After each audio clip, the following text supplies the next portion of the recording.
you get allergy to do all of those videos? It's not me. I don't get him to do it. He wants to do it. That's what a lot of people don't understand. So allergy is also enjoying it. He's enjoying it too. Because my husband doesn't want to remain. It's Gen Z allergy now. Hey everybody, I'm live on BellaNaija and I'm having a fab time, guys. Hi, Mercy. Hi, How BellaNaija. are you feeling right now? Fantastic. Fantastic. We're so happy to have you. Thank you. Congratulations. You've come a long way, which means that you've successfully transitioned across different eras of Nollywood, from the campus to Omogeto to now that you're doing movies like Thin Line. What has growth looked like for you? I mean, the journey has been very humbling. It's been with a lot of lessons learned, a lot of growth, a lot of moments. And for me, what has kept me going has been consistency and staying grounded. Like consistency, just keep pushing, dishing out top-notch quality performances in every film, regardless of the project. And then staying grounded. I just got to tell myself that, okay, away from all the spotlight, I'm still who I am, and that's where staying true to yourself, authenticity comes in. So you have to be authentic. And away from all the fame, I still value my family, my friends, my loved ones. And then I keep evolving. It's very important to evolve. It's very important to keep reinventing yourself. It's very important to stay true to like move with the times. What's find out what's happening. I learned from young talents. Like when I'm on set, I was on set with Bubemi on Farmer's Bride set, the movie I was nominated. And I had to ask guys, Bubemi, how do you stay in character? I keep asking questions because I want to learn. When I see a young talent doing great, I understudy the person. I want to also learn so that I can appeal to their generation also. So that means you have to move with the times, and that has helped me to be, to transition these generations and still appeal to younger generations from your generation to my son's generation. People still can relate to the brand and they still know Mercy Aigbe. And also social media. Social media, I mean, you're very active. On Instagram, you're very active. And also social media, with the, with social media, it helps to connect with my fans and also showcase my works and all that. So all that has actually helped me. I was supposed to ask how you keep evolving your craft and your brand, but you've mentioned that, right? Okay. And then I was not supposed to ask the top 2 things that help you maintain longevity and in such a dynamic and competitive space. I know you mentioned social media, but Nollywood is very competitive. You're not just competing among your peers. You are competing among those who are also just coming up, and that's not it. You're now competing against creators, because now people don't really have to be in the movie industry. They just need to start making skits, making videos. So the competition is wide. What are those 2 things that have helped you stay rooted professionally, right? Evolved all through the years. Aside social media, there is something probably. No, I'm not going to say the answer, but no, so I already said it, consistency. Because and then the passion for the job actually also keeps me going. It's deep rooted. So from time to time, I do like I just sit down, look at my brand, and look at how I can reinvent it. Reinvention. Yes. Because reason I'm asking is some people are consistent, but it gets to a point where the audience moves from this person to that person because this person is new, is fresh, has something different to offer. Yes, this person is still in the game, but it's no longer high up there. So you have not just maintained longevity in Nollywood, you are still one of our A-rated actors in the industry. So how have you managed to stay on top? You're not just there, you are there. You get, there's a difference. To God be the glory. So that's why I said that you have to continuously reinvent yourself. You know, when times are changing, you don't be left behind. Don't. I have a lot of my colleagues that most of them don't even use their social media handles. They don't do a lot of things that you need to do to be appealing in these times. Do you understand? Because you'll find out that even some filmmakers actually even call influencers for work. Like they call influencers are not even actors for to come and work, to come and be in their film. Because everybody wants people that have traction, people that can give them traction, people that have influence, especially on social. And then everything happens right now on social media. So social media is very pivotal. If you have your social media handles should be where you showcase your talent and constantly appeal to all generations. And you find that my brand appeals to everybody. If it's a dancing, I dance. Yes, the way we do share, I give them the dance. I'll call my peers. So yeah. Let's do TikTok. Let's do this one. Let's do that one. Let's tweet today. Let's do Instagram post. Let's do reels. So all those things make my brand appealing to and then in all of those things, I stay true to myself, which is also very important. Authenticity. Yes, I'm open to change, but I still stay true to myself. So while I'm growing, while I'm changing, I don't lose that essence of that core essence of who Messi Aigbe is, so that those my fans from Gen from way back don't see me as a total, you know, new person or stranger. So they are still there, but I am converting more people and making my brand more appealing to new generations, so that's basically what I do. I just keep reinventing, re-evolving. I'm really, really glad that you mentioned reinventing, because truly it is palpable. Everybody can see it, right? I can see it. I can see the fashion. I can see the steez I've always loved, on I've always, IG. okay, Oh so my the thing is god. that I've always loved fashion. I've always and always loved fashion. I love to look good. I love when people pay me compliments on my look. Call me vain, but it's what I like. I like when people so much are looking good. I'm like, oh yeah, I know. So, and then, fashion, everybody wants something that is pleasing to the eyes, appealing to the eyes. So when you're fashionable, of course, you're going to attract a lot of people. So aside the fact that um, I'm a renowned actress, people can relate to my craft, people love my craft, people also love my fashion. So aside that, there's something else. There's something else that stands me out and makes me unique. So, as an actor, you also need to carve a niche for yourself. Find your niche in the industry. It's very important. And then put a little bit of garnish, add-ons, because it's saturated. Like you said, it's very competitive, and there's so many fantastic actors out there.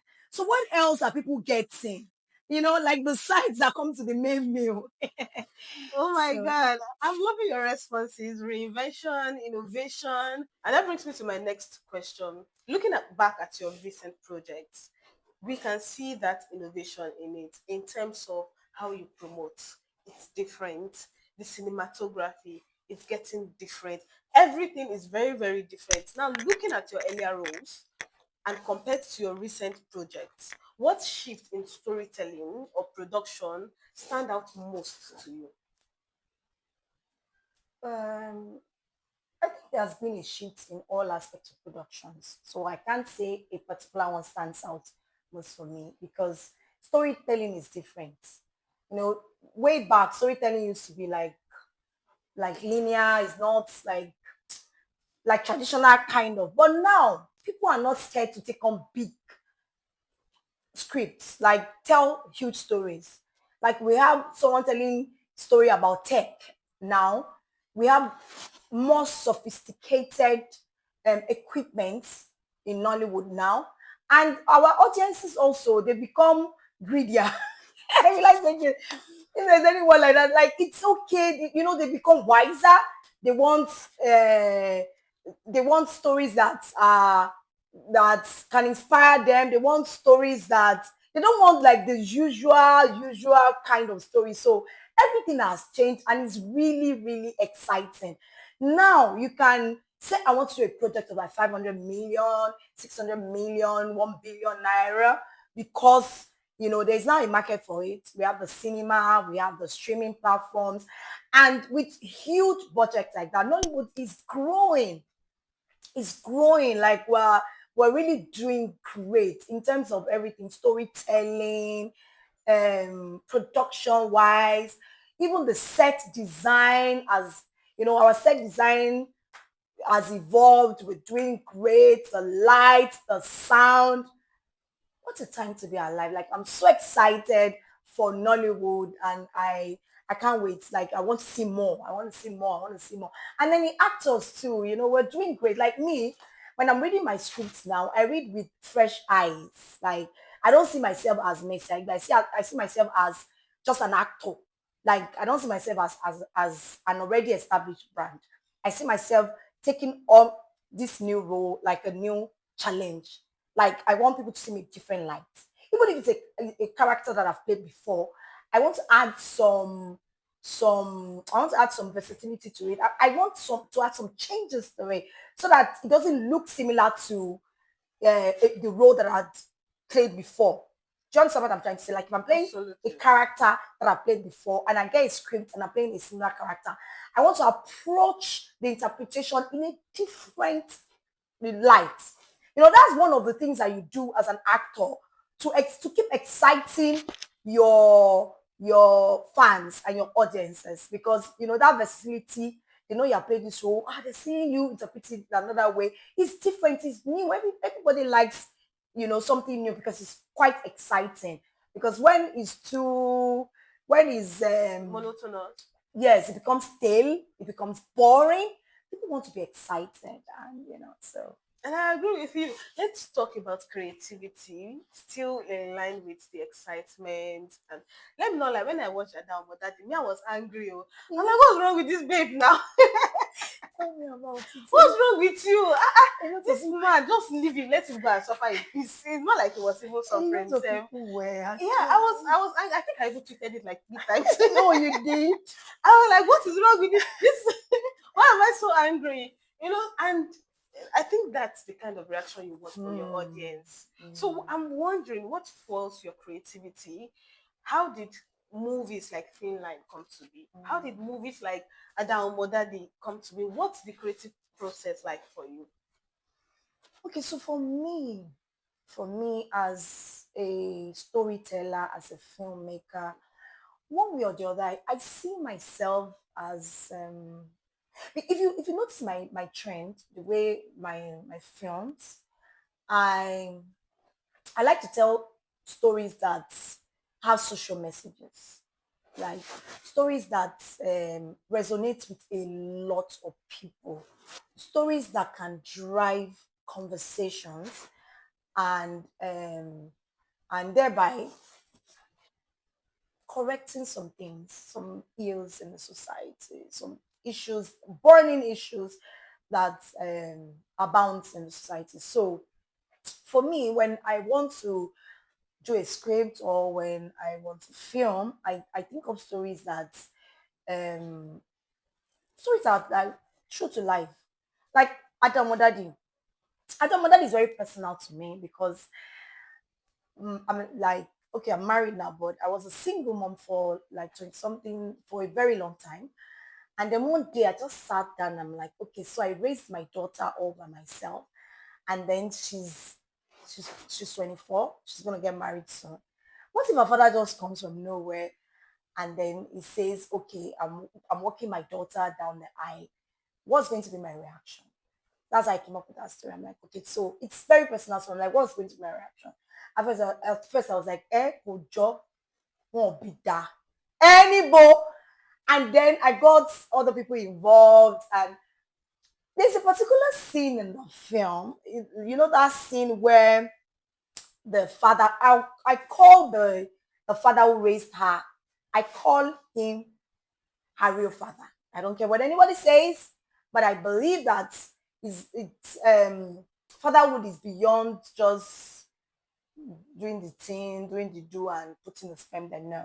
So I believe that fatherhood is who actually raised a child. So I call Mr. Bankole, that's the character's name, a real father. So when a real father handed over her to a nonsense father, that scene, oh my goodness, I wanted to fight you that's it. because I why? no, really, I cried my eyes out. Let me tell you. So I'm going to say this on BellaNaija today. The end of that film, we actually shot two. We shot two ends. So my own, the way I ended the script was Auntie Motu, that's my character, threw the man out of the party with, like bodyguard, just flung the man and his entire family out of the party. And then my director was like, mama, no. Mama, we are preaching for glory. I'm like, no, no. Because like I said earlier, it's very personal to me. I'm like, no, no. So for us to agree, we had to shoot those two. And then it took a lot out of me too. So because at the end of the day, it's life, it's reality. We're preaching forgiveness because there's nothing like forgiveness actually. At the end of it all, regardless of the hurts, regardless of everything that has gone down, forgiveness is divine. Do you understand? Like I said earlier, like I make movies that people can actually just relate with us. Okay, maybe I need to do things differently. Do you get? So when I watched it eventually, and I watched it, and I'm like, okay, it's not bad after all. Because when you look at it, the girl is doing well, her mother is doing amazingly well. So at the end of the day, God has fought her battle. What are we saying? God has actually compensated the woman. So, and then the man is useless. So everything shall resolved, and even Thin Line. I can't wait for people to like. I know some people have gone to the cinema to see Thin Line, but I just can't wait for Thin Line to be on a streaming platform. Ha! I just cannot wait. I am super, super duper excited because that story, let me just for now, but that story is going to drive a lot more conversations than Madam Umadaji. That I know. Now that you've mentioned it, I'm forgiving the man small. Just small. Social media has transformed celebrity culture in today's world. I mean, was it not some weeks ago there was arguments about celebrities now having to um behave like influencers? You know, how do you maintain your sense of self amidst the whole celebrity culture, amidst social media demands? I feel like audiences, it's very difficult to satisfy them. They always want more. So how do you now stay true to yourself and focus on your journey? Right. The second question ties into this, and it is how you are able to manage scandals. Because I have followed you for so many years, I've read a whole lot of stuff, the way social media is.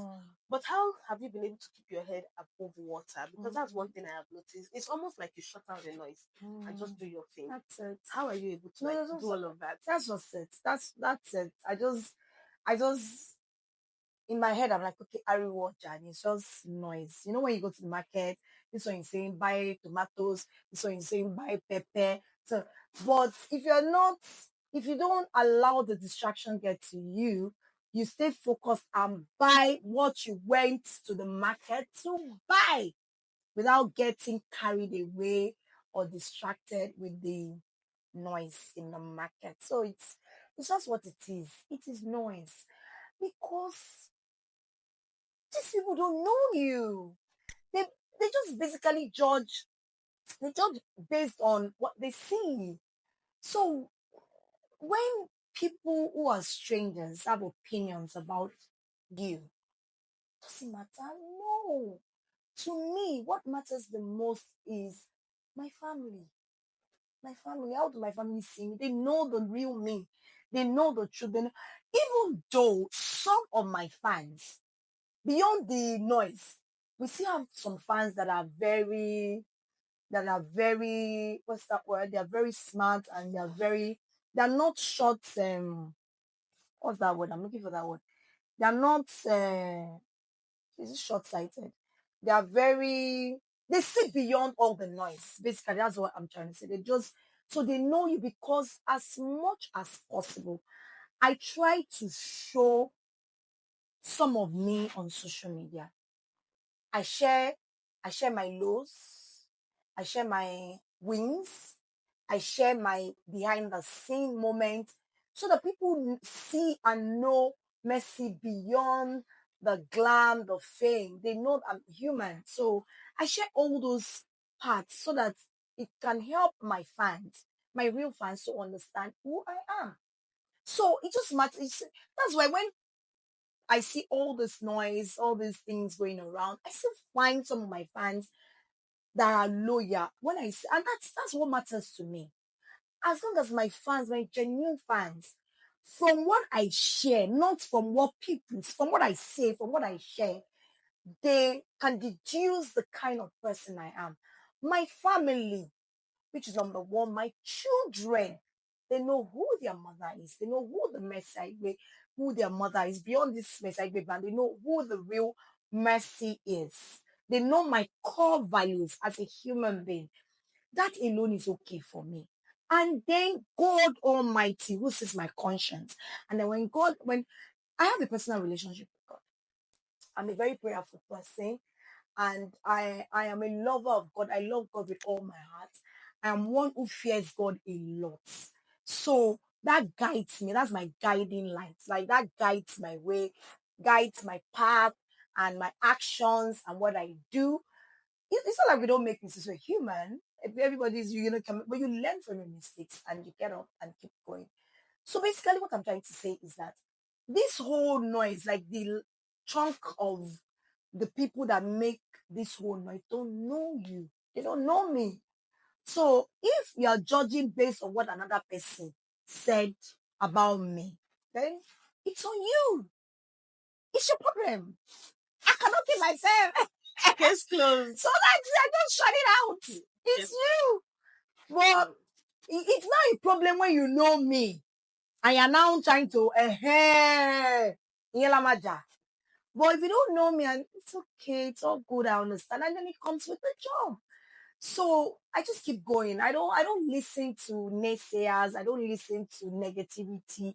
I'm a very positive person. Anywhere I enter, I just bring my positivity in and light up the whole place. That's who I am. I'm a very jolly, yes, I'm a very jolly woman. Yes, I'm very jolly. I love to have fun.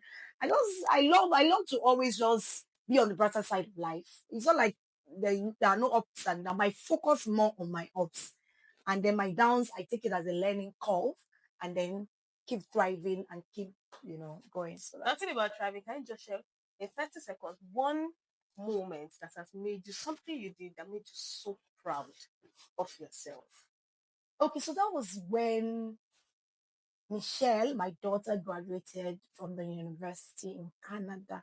I shed a lot of tears of joy because it was not easy. As a single mom, having to pay school fees in dollars, and with the dollar hike, and it was just crazy. And it was a dream for me to actually have my children study abroad. And Michelle is my first, so it wasn't easy. It was a lot of work, and eventually, God, with the help of God, that came through for me, and that was like one of my proudest moments in my life. I was so proud of Mercy. I felt so accomplished. I'm like, yes, I give God the glory. That was one of them. One of them. Congratulations. Thank you. Congratulations to you, and then congratulations to Michelle. Thank you. That was several years ago. She's not working now. But thank you. We've come to the end of the interview. Yeah. But there's one question that Fumilola went out said I must ask you. Okay. It is how do you get allergy to do all of those videos? He just maybe you should ask him when you see him. It's not me. I don't get him to do it. He wants to do it. That's what a lot of people don't understand. So allergy is also enjoying it. He's enjoying it too. Because my husband doesn't want to remain. It's Gen Z allergy now, so he also wants to stay true to the time and in tune with everything that is happening right now. So it just boils down to the fact that I have a very supportive partner and who wants to see me grow, who wants to see me thrive, who wants to see me win, and whatever it is that would help to achieve that is ready to do it. And so yeah, because I saw that video where you wanted to kill him with food, and I say, hey, how did allergy do this? Thank you very much.